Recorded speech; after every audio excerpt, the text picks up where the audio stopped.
Il vescovo Pompili è venuto da Rieti fino sulle rive dell'Adige per deliziarci di una veglia omofoba,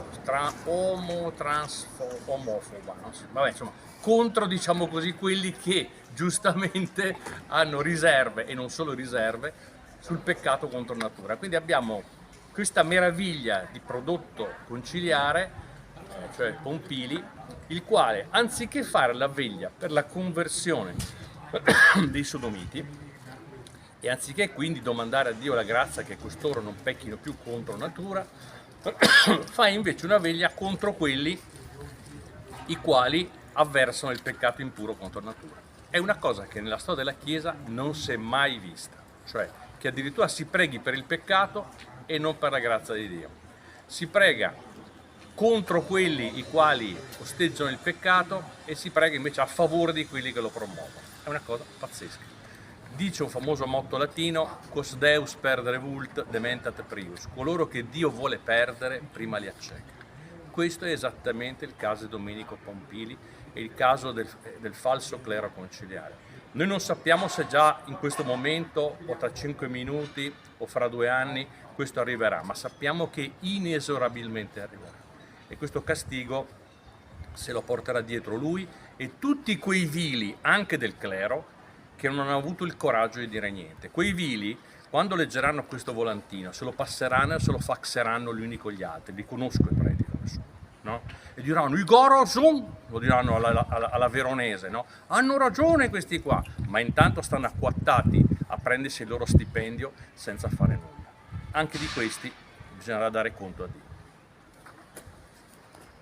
Siamo davanti qua al Vescovado di Verona per veramente testimoniare il nostro desiderio, il nostro voler essere contrari a questa iniziativa del Vescovo Pompili, che il 4 di giugno, asservendosi alle lobby sodomitiche e LGBT, cos'è che farà? Farà la veglia come tanti altri traditori preti in tutta Italia. Faranno questa veglia per quelli che sono dei peccatori, quelli che sono dei pubblici peccatori che con i loro peccati non solo attirano sciagure e danni verso loro stessi, ma attirano sciagure anche verso la popolazione, verso la comunità in cui vivono.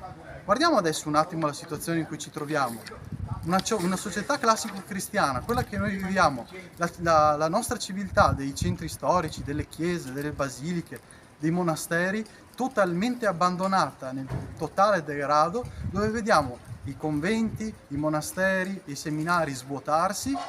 E cosa troviamo dall'altra parte? Troviamo dall'altra parte dei veri e propri traditori, cioè vescovi, preti che si divertono a fare queste veglie, queste preghiere, per quelli che Santa Romana Chiesa dalle origini, al tempi degli Apostoli, ha sempre condannato per quello che sono, ovvero peccatori contro natura.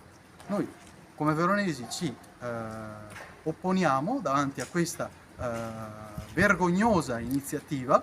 Speriamo che il Vescovo torni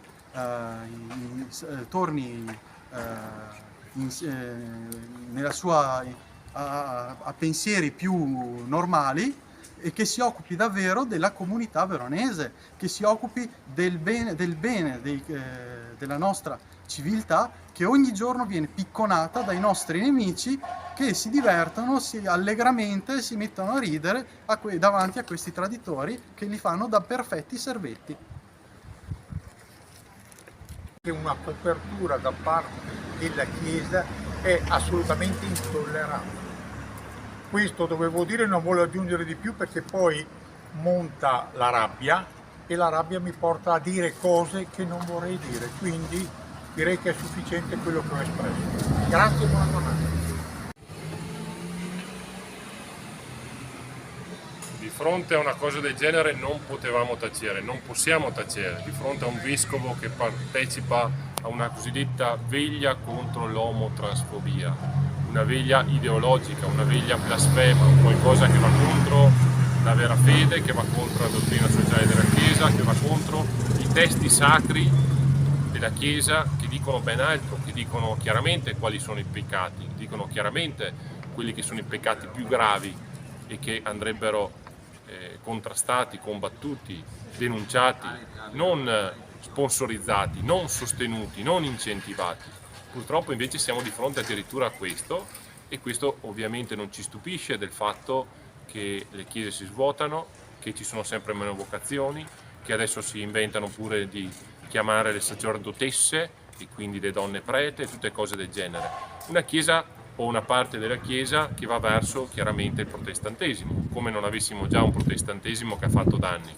Dobbiamo ritrovarci anche costoro che governano questa chiesa in questo modo e che portano, ripeto, alla distruzione ancora di più della chiesa, della sua storia, della sua fede e di quella che è la nostra civiltà classico-cristiana. E quindi come cattolici, come cittadini, come veronesi non possiamo tacere, non possiamo far finta di nulla di fronte a un vescovo mandato dalle parti di Roma, mandato ancora da Bergoglio, pace all'anima sua, che è venuto qua chiaramente con quella linea ideologica, che ha deciso di sposare le ideologie LGBT.